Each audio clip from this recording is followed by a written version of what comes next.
Hello dear students, अस्सलाम वालेकुम, how are you all. I hope आप सभी अच्छे से होंगे। आज ट्राइंगल्स के 6.4 एक्सरसाइज का क्वेश्चन नंबर 3 करने वाले हैं, जिसमें क्वेश्चन कह रहा है इन द फॉलोइंग फिगर, इस फिगर में जो बुक पे दी गई है, triangle A B C and D B C और two triangles on the same base B सी।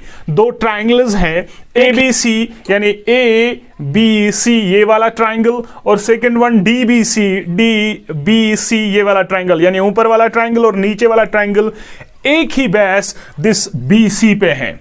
यानी ये ए बी सी सी बी सी पे है और ये डी बी सी भी इसी बेस पे है, यानी बी सी दोनों ट्राइंगल्स का साइड है। ठीक है, इतना दिया गया। और उसके बाद बोल रहा है if AD intersects BC at O, अगर डायगोनल एडी जो है ये इस बीसी को इंटरसेक्ट कर रहा है 8 पॉइंट ओ पे। ठीक है बेटा, और मुझे प्रूव करना है show that area of triangle A B C इसका area divided by area of triangle DBC, यानी दो जो ट्राइंगल्स गिवन है इन ट्राइंगल्स के एरियाज का रेशियो मुझे दिखाना है बराबर AO by DO, AO divided by this DO, ये चीज मुझे दिखानी है बेटा। तो गिवन मेरे पास सिर्फ एक क्वाड्रिलेटरल है, उस क्वाड्रिलेटरल में दो ट्राइंगल्स बन रहे ABC और DBC जो एक ही बेस BC पे है, और उसके बाद बोल रहा है कि इस क्वाड्रिलेटरल के डायगोनल्स O पे इंटरसेक्ट कर रहे हैं, तो ये चीज दिखानी है मुझे। ठीक है, और उसके बाद जो ये चीज दिखाने के लिए मैं एक कंस्ट्रक्शन कर रहा हूं, मैं दो परपेंडिकुलर्स ड्रा कर रहा हूं। AP एक परपेंडिकुलर है, दूसरा है DM परपेंडिकुलर, जो मैंने इस BC पे ड्रा किया है, ये मैंने कंस्ट्रक्शन की है बेटा। उसके बाद जो ये चीज प्रूव करनी है, तो कैसे प्रूव करूं, ध्यान से देखिए, बहुत ही ज्यादा आसान है। हम यहां पर देखेंगे, हम लिखेंगे we know that area of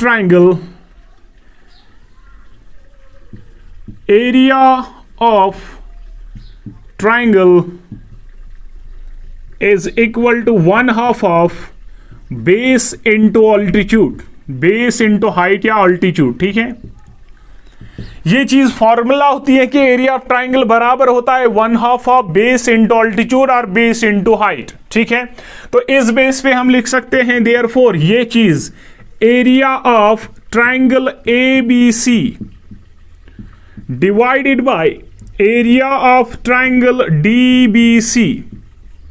तो बेटा इस फॉर्मूला के बेस पे ये चीज मैं कैसे लिख सकता हूं, area of triangle ABC, ABC इसका ट्राइंगल क्या है, इस ट्राइंगल का एरिया क्या होगा, वो होगा 1/2 ऑफ बेस वो चीज वो साइड होता है ट्राइंगल का जिस पे ऑल्टीट्यूड पड़े। यहां से मैंने A से AP ऑल्टीट्यूड ड्रा किया, AP किस पे, BC पे। इट मींस ऑल्टीट्यूड यानी हाइट इस ट्राइंगल की AP है और बेस इसकी BC है, तो वही मैं लिखूं 1/2 बेस, और इसकी बेस जो है that is BC into height या ऑल्टीट्यूड वो है AP, और second divided by area of triangle DBC, वो भी है 1/2 ऑफ बेस इंटू ऑल्टीट्यूड, और चूंकि ऑल्टीट्यूड DM है इसका, तो बेस इसकी BS बन गई, तो ये लिखेंगे ऐसे 1/2 ऑफ बेस इसकी BC है इंटू ऑल्टीट्यूड इसका DM है, DM। तो दिस एंड दिस कैंसल, तो यहां पर ये आया AP डिवाइडेड बाय DM, तो नेम इट फर्स्ट। बेटा हमारे पास आया area of triangle ABC divided by area of triangle DBC is equal to AP by DM, लेकिन मुझे ये दिखाना है बराबर AO बाय DO, इसका नाम है फर्स्ट। अब दो ट्राइंगल्स में ले रहा हूं, जो छोटे ट्राइंगल्स यहां पर बन रहे हैं वो ध्यान से देखिए, APO और DMO, ये दो छोटे ट्राइंगल्स जिनमें मैंने टिक लगाई है, यही दो ट्राइंगल्स हम लेंगे। तो हम लिखेंगे इस तरीके से, in triangle APO and second triangle DMO, ये दो ट्राइंगल्स ले रहा हूं बेटा, जिसमें ये एंगल P जो बन रहा है यहां पर इस छोटे वाले ट्राइंगल का वो 90 है, तो हम यहां पर लिखेंगे angle APO is equal to angle DMO बेटा। तो क्यों बेटा, ये दोनों 90s हैं, ईच 90 डिग्री, तो दोनों अगर 90s है, और मैं यहां पर ये भी लिख सकता हूं angle AOP is equal to DOM। क्यों? क्योंकि ये वर्टिकली अपोजिट एंगल्स है बेटा। तो यहां पर मैं ये भी लिख सकता हूं, and also angle AOP is equal to angle DOM। तो ब्रैकेट में लिखूंगा बेटा vertically opposite angles, vertically opposite angles बेटा। तो इस बेस पे अगर दो ट्राइंगल्स के दो एंगल्स इक्वल हुए, करस्पॉन्डिंग एंगल्स इक्वल हुए, तो हम AA की सिमिलैरिटी यूज करके वो दो ट्राइंगल्स जो है ना आपस में सिमिलर कह सकते हैं उनको। तो यहां पर मैं लिख सकता हूं therefore triangle APO is similar triangle DMO by AA similarity. AA similarity की बेस पे हम कह सकते हैं कि ये दो ट्राइंगल्स बेटा क्या है, सिमिलर है। और अगर दो ट्राइंगल्स सिमिलर हैं तो कॉरस्पॉन्डिंग साइड इसका रेशियो जो है वो प्रोपोर्शनल होता है, यानी वो सेम होता है। तो उस बेस पे मैं लिख सकता हूं बेटा ऐसे AP divided by DM is equal to AO divided by DO is equal to PO divided by MO। तो साइड इसका रेशियो सेम है, ठीक है। तो यहां पर मुझे दो ही की जरूरत है तो मैं दो ही लिख सकता हूं, अगर आप चाहो तो तीनों भी लिख सकते हो, ठीक है। तो मैं यहां पर लिख सकता हूं साइड इसका रेशियो सेम है, तो मैं यहां पर लिख सकता हूं AP by DM, AP divided by DM is equal to AO divided by DO, AO divided by DO। वो आप इज इक्वल टू ये भी लिख सकते हो PO डिवाइड बाई MO, लेकिन मुझे इन दोनों की जरूरत नहीं है, मुझे सिर्फ ये दो चीजें जरूरत है, ठीक है। तो इसका नाम रखिएगा सेकंड।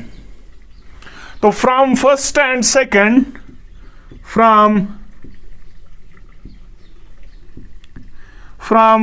फर्स्ट एंड सेकंड बेटा, जब हम फर्स्ट एंड सेकंड को कंपेयर करेंगे, फर्स्ट एंड सेकंड, तो बेटा फर्स्ट एंड सेकंड को आप ध्यान से देखिए, यहां पर मेरे पास आया AP by DM, AP by DM। उसके बदले में फर्स्ट में लिख सकता हूं AO बाई DO, यानी मैं ये चीज लिख सकता हूं that area of triangle ABC divided by area of triangle DBC is equal to किसके बदले, अब यहां पर देखिए ये बराबर है AP बाई DM, तो इस AP बाई DM के बदले में AO बाई DO लिख सकता हूं, तो वो है AO डिवाइडेड बाय DO। यही चीज हमें प्रूव करनी थी बेटा। तो ऐसे हम इस क्वेश्चन को सॉल्व कर सकते हैं, बहुत ही आसान क्वेश्चन है, ठीक है बेटा। नेक्स्ट क्वेश्चन अगर हम देखें, नेक्स्ट क्वेश्चन नंबर 4 6.4 एक्सरसाइज का, बहुत ही ज्यादा आसान है। क्या कह रहा है क्वेश्चन, ध्यान से सुनिए। कह रहा है if the areas of two similar triangles are equal, अगर दो सिमिलर ट्राइंगल्स हैं और उन दो सिमिलर ट्राइंगल्स का एरिया इक्वल है आपस में, then prove that they are congruent. तब प्रूव करना है कि वो दो सिमिलर ट्राइंगल्स जो है ना वो कॉन्ग्रेंट है, ठीक है। क्वेश्चन ध्यान से सुनिए। क्वेश्चन कह रहा है कि अगर मेरे पास दो सिमिलर ट्राइंगल्स है और उन दो सिमिलर ट्राइंगल्स का जो एरिया जो है वो इक्वल है, तब प्रूव करिए कि वो दो सिमिलर ट्राइंगल्स कॉन्ग्रेंट है। बहुत ही ज्यादा आसान क्वेश्चन है। Let us assume that two similar triangles as triangle ABC similar triangle PQR। मान लीजिए जो दो ट्राइंगल्स है बोल रहा है कि आपस में सिमिलर है, मैं वही दो ट्राइंगल्स जो है लेट कर रहा हूं। मान लीजिए एक ट्राइंगल है ABC, दूसरा है PQR, और वही गिवन कंडीशन के हिसाब से ये दोनों सिमिलर है और मुझे प्रूव करना है कि ये कॉन्ग्रेंट है, ठीक है। कोई भी क्राइटेरिया यूज करके और मुझे दिखाना है कि ये कॉन्ग्रेंट है। बहुत ही ज्यादा आसान है। सबसे पहली कंडीशन मैंने लाइन लिखी कि let us assume two similar triangles as a triangle ABC and triangle PQR। Assume करें कि दो ट्राइंगल्स ये हैं, ठीक है। और अगर दो ट्राइंगल्स सिमिलर हैं तो बेटा मैं ये चीज लिख सकता हूं therefore area of triangle ABC divided by area of triangle PQR is equal to किसके बराबर, AB by PQ, AB divided by PQ का whole square is equal to BC by QR का whole square, BC by QR का whole square is equal to AC by PR का whole square, AC divided by PR का whole square. तो ये चीज मैं theorem के हिसाब से लिखूंगा क्योंकि इस एक्सरसाइज के पहले हमने ये थ्योरम का स्टेटमेंट जो है वो प्रूव किया है, ठीक है। तो यहां पर इस चीज को मैं ऐसे लिख सकता हूं, तो इसका नाम रखिएगा फर्स्ट बेटा, ठीक। अभी तक हम ये भी इट इज गिवन दैट बेटा क्या गिवन है? That area of triangle ABC is equal to area of triangle PQR। जो ये दो सिमिलर ट्राइंगल्स हैं इनका एरिया आपस में इक्वल है, वो गिवन है, तो वही मैंने लिखा, it is given that this area is equal to this area. तो इसको मैं यहां से इस तरीके से भी लिख सकता हूं, which implies area of triangle ABC divided by, उसको नीचे लाइए, area of triangle PQR is equal to 1। तो यहां पर मैं ये 1 लिख सकता हूं, ठीक है, यानी ये बराबर आया 1 को, ठीक है। अब यही जो सेकंड, ये फर्स्ट में चीज जो है ना, ये मैं फर्स्ट में पुट करूं, यानी इसके बदले में 1 लिख सकता हूं, तो यहां पर मैं इसको लिखूंगा ऐसे, तो मैं इसका नाम रखूंगा second. From first and second equation मैं लिख सकता हूं दैट AB बाई PQ का whole square is equal to this, और ये बराबर है 1 को, यानी इट मींस ये भी 1 को बराबर होगा, ये भी 1 को बराबर होगा, ये भी 1 को बराबर होगा, क्योंकि ये आपस में इक्वल है। तो this is equal to 1 comma second one BC by QR is equal to 1 का whole square is equal to 1, और इसी तरह तीसरा है AC बाई PR का whole square is equal to 1 बेटा, ठीक है। तो ये चीज मैं फर्स्ट एंड सेकंड से लिख सकता हूं, क्योंकि ये चीज 1 को बराबर है, इट मींस कि ये भी 1 को, ये भी 1 को, और ये भी 1 को बराबर है। क्लियर? अब यहां पर देखिए ये चीज जो है, तो ये बनेगा इस तरीके से, AB by PQ is equal to 1, square को शिफ्ट करिए, तो ये भी बनेगा BC divided by QR is equal to 1, और ये भी बनेगा AC divided by PR is equal to 1, ठीक है। तो उससे मुझे बेटा क्या मिलेगा, इसको ऊपर चढ़ाइए, ये आएगा which implies AB is equal to PQ। ये एक चीज आई मेरे पास कि AB बराबर PQ, सेकंड वन BC बराबर आएगा QR, सेकंड कंडीशन, ये चीज मेरे पास आई कि BC बराबर है QR को, और यहां से मुझे मिलेगा AC is equal to PR, AC बराबर मिलेगा किसको, PR को। अब यहां पर अगर हम इन तीन इक्वेशंस को इन दो ट्राइंगल्स के साथ, AB बराबर PQ, यानी AB बराबर PQ, second one BC is equal to QR, BC is equal to QR, and third one AC is equal to PR, AC is equal to PR। जब दो triangles के तीन corresponding sides आपस में equal, तो वो दो ट्राइंगल्स कॉन्ग्रुएंट है। तो इन दो बेस पे हम कह सकते हैं कि ये दो ट्राइंगल्स जो हैं ये कॉन्ग्रुएंट है बाय SSS कॉन्ग्रुएंसी रूल।